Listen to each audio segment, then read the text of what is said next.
Ladies and gentlemen, welcome to another episode of Back on the Road. My name is Rick Reinhardt. I'm here with Alan Fenstermaker. Hey, what's up? And we are here to talk about what we want to see happen in the world of pro wrestling. First thing I have to say, we got to bring back the old school wrestling fans, man. Praise the Lord. We need the old school fans to come back. And we need that ASAP because this whole internet wave of fans, it's almost like that Russian shit. It's just not there to help out with what we all got going on, And if this pro wrestling shit is on the internet, these guys who don't know what the fuck they're talking about shouldn't be talking about it. And that's why I even feel funny doing this, I'm an old school fan that stopped watching after the invasion angle, and then I came back around 2016, I think it was, and I came back to see, what once was the wrestling biz. However, because we came up the right way in the Philadelphia area, we were able to see the most fucking beautiful, majestic vibe going on with the indies in this area. So if there's anything you want to say about that, Alan, please. Dude, honestly, the indies, in my opinion, are doing way better than WWE and these days. Because, for example, I know recently the WWE just did a huge layoff where they laid off guys like Braun Strowman for one. And honestly, I was just reading something online moments ago too that AEW might be signing Braun Strowman, which honestly, the one thing with AEW that I don't like is that it seems to be a company of just teams and factions, and they don't have any singles breakout stars. What do you think about that?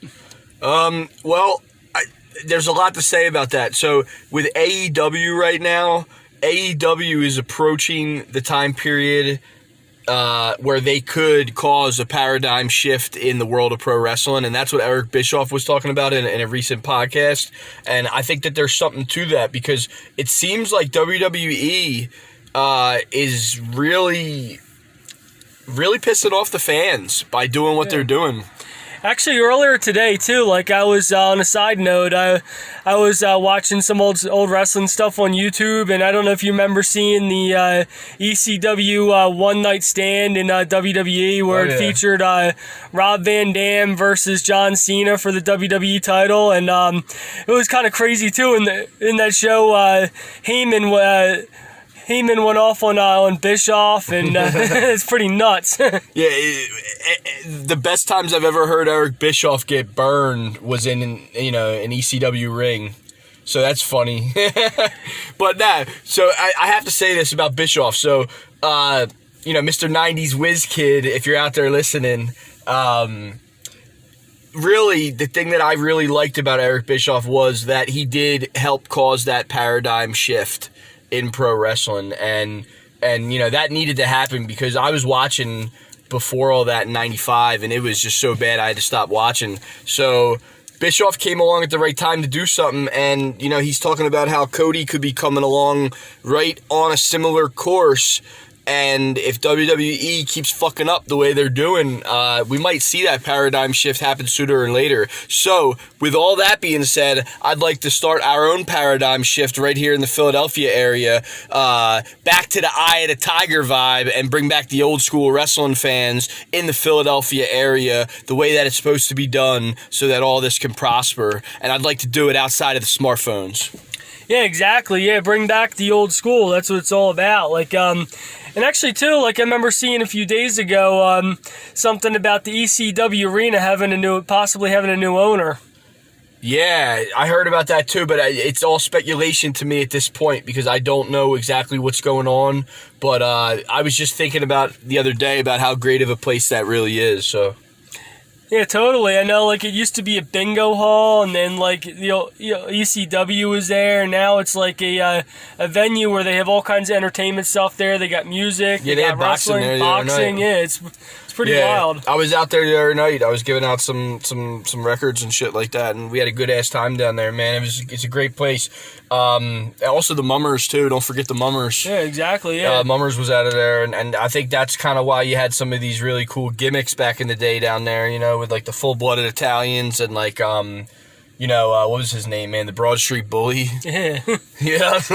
But, yeah, so this is another part of all this, the paradigm shift.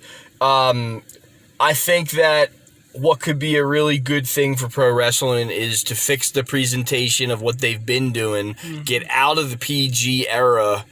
This PG era did not work, but not only for wrestling, but as far as I'm concerned, it didn't work for television. It barely made it for sports, which is like the oldest fucking tradition that we have in this country. So we got to get out of the PG era. We got to get out of the fucking unbelievable like I don't believe when I see somebody getting the shit beat out of him in a wrestling match, and then when you watch a real fight or you watch, because here's the thing. Here's the bottom line. People are fucking pissed off nowadays. If you're going to do a high contact sport, lay it in. Mm-hmm. Lay it in. Oh, yeah. What do you think about that, Alan?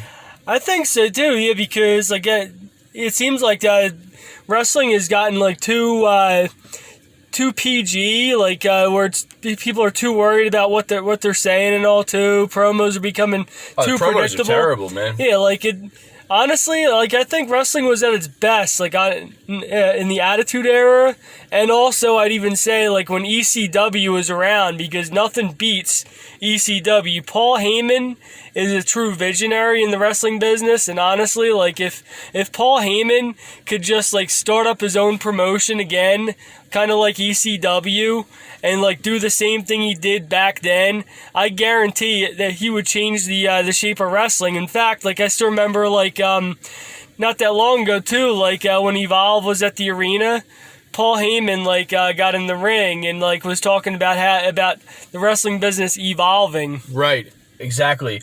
I'm so glad you brought that up. Now, I'm going to come at that same concept, but I'm going to come at it from a different angle. Imagine if Paul Heyman had his own wrestling federation that was sponsored by Vince McMahon that could then go back to the ECW arena and travel the country doing wrestling the way that it's supposed to be done. And if Paul Heyman was funded and the roster that he could put together, I would think that would be the next best thing to ECW. Because here's the thing, ECW was a very violent, degrading,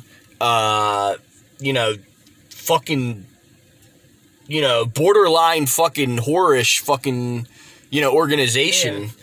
But, there was a lot more than that. And I think if Paul Heyman took all the best stuff from that, mixed it with all the new stuff, and then on top of that, did something that none of us could even think of, I think that Paul Heyman would single-handedly reshape the world of professional wrestling. But then again, too, also now, in wrestling these days, too, it seems like whenever WWE wants to bring in the ratings, they bring in guys like The Undertaker, or they bring in, the established guys. The older established guys. It's almost like they're saying that they have no new talent that could actually, handle themselves and to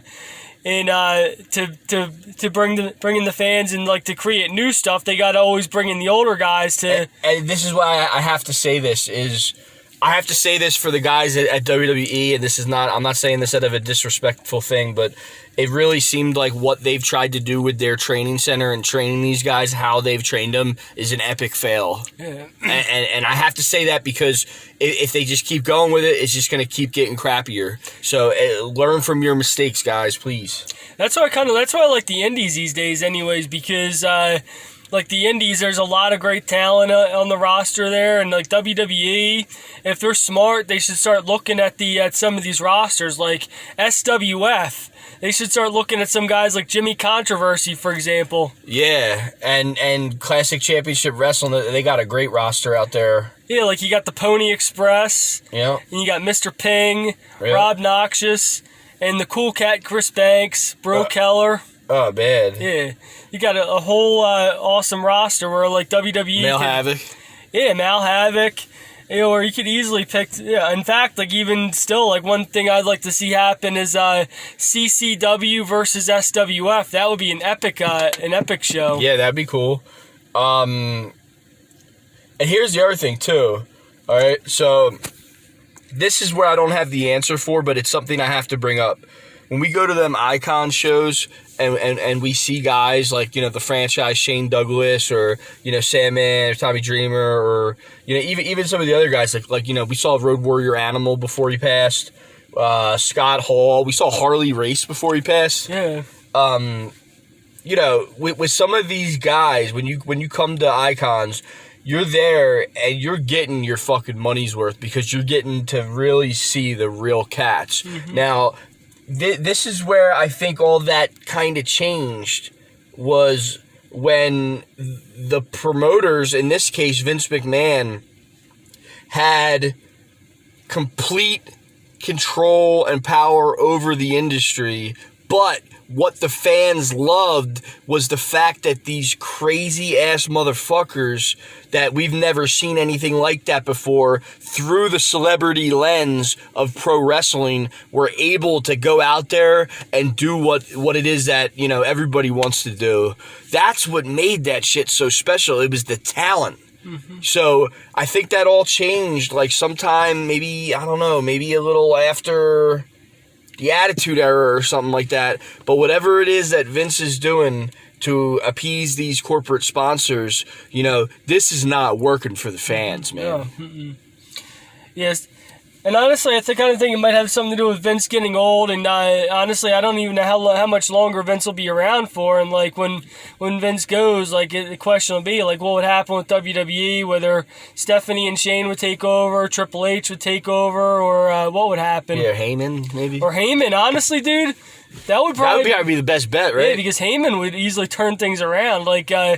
Like if he imagine like Paul. Yeah, if he was just like the head in charge of the creative or something like that. Yeah, that would be nuts. That would be fucking nuts, dude. Dude, he would bring back ECW on a bigger level. Yeah, let's say Triple H and Stephanie run the company, but if Paul Heyman was running creative, I could already tell you right there and then that would be fucking awesome. Yeah. All right, but now we gotta since we kind of got to the bottom of that one. We got to figure out where some of these other guys fit in, So with Cornette's pretty much become a historian at this point, and it seems like he wants nothing to do with the current stuff, which I understand.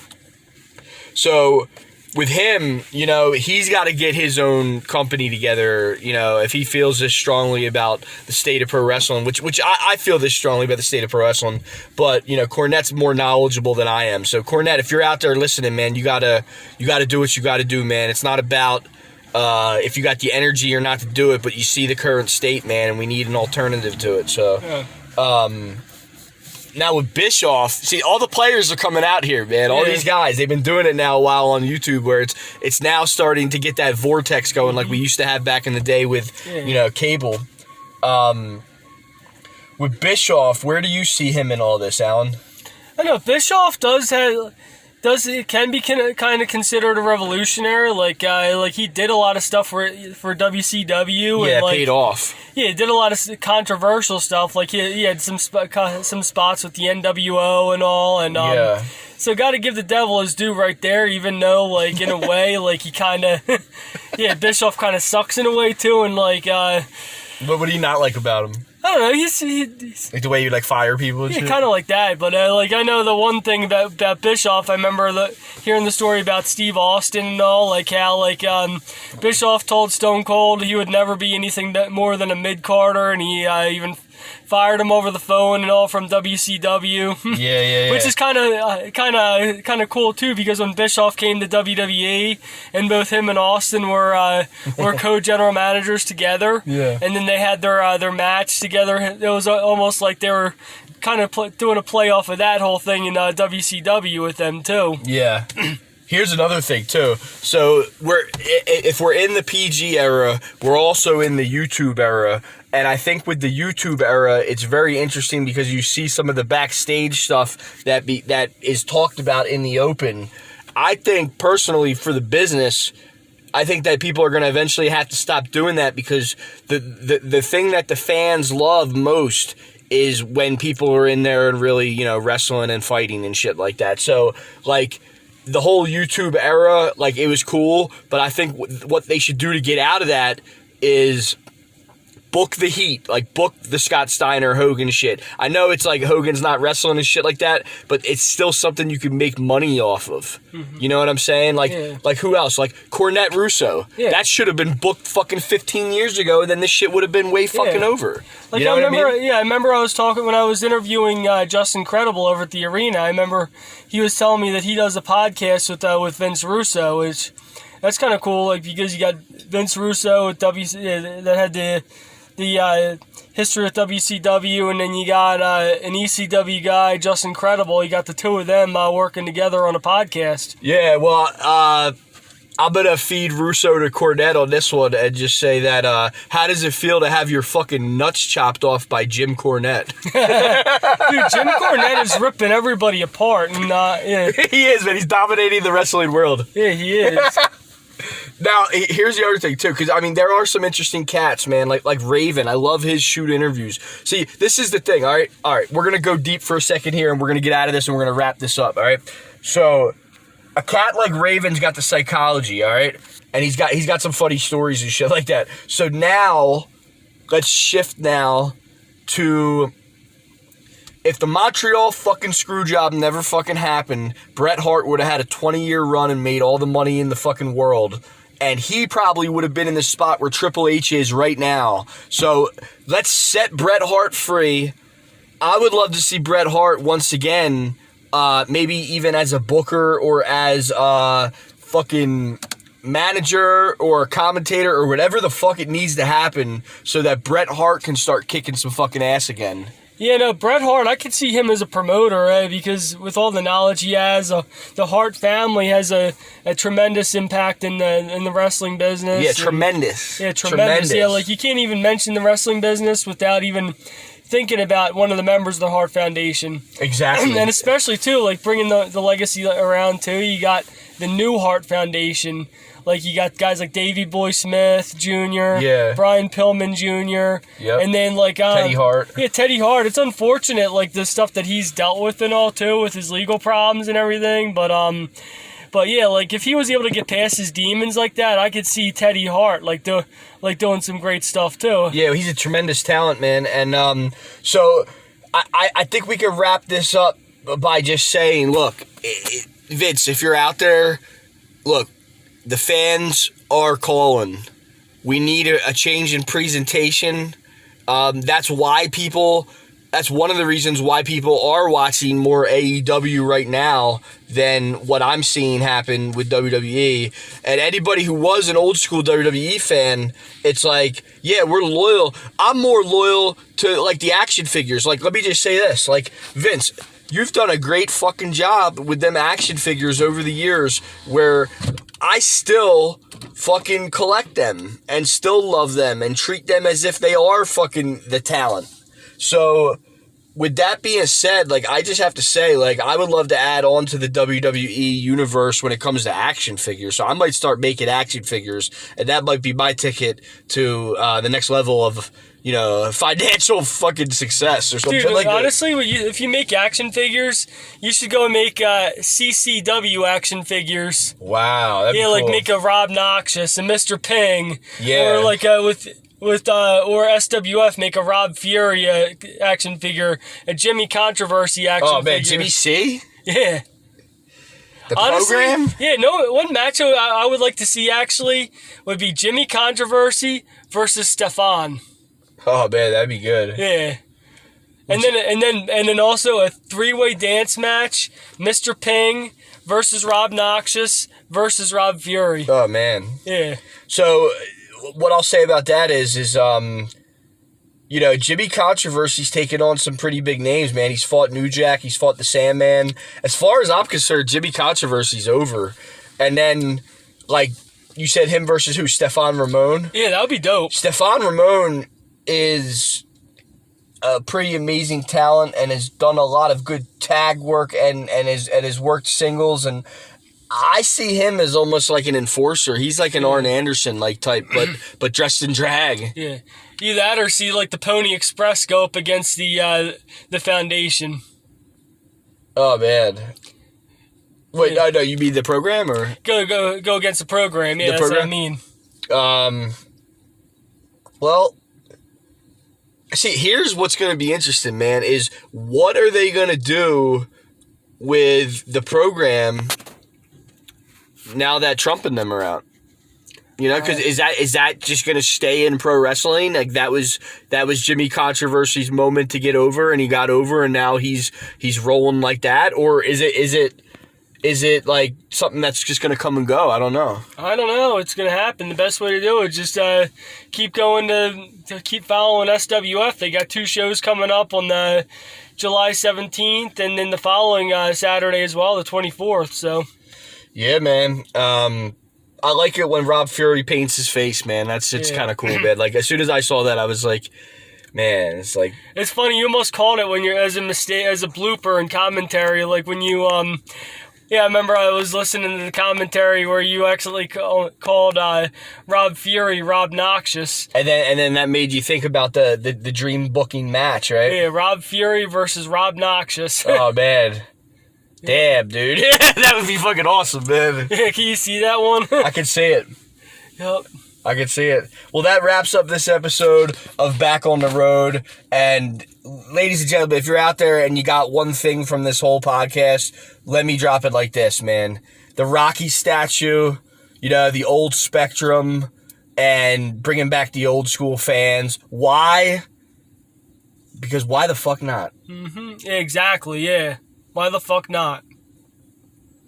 Cool. You good? All right. This is Alan Fenstermaker and Rick Smooth saying good night.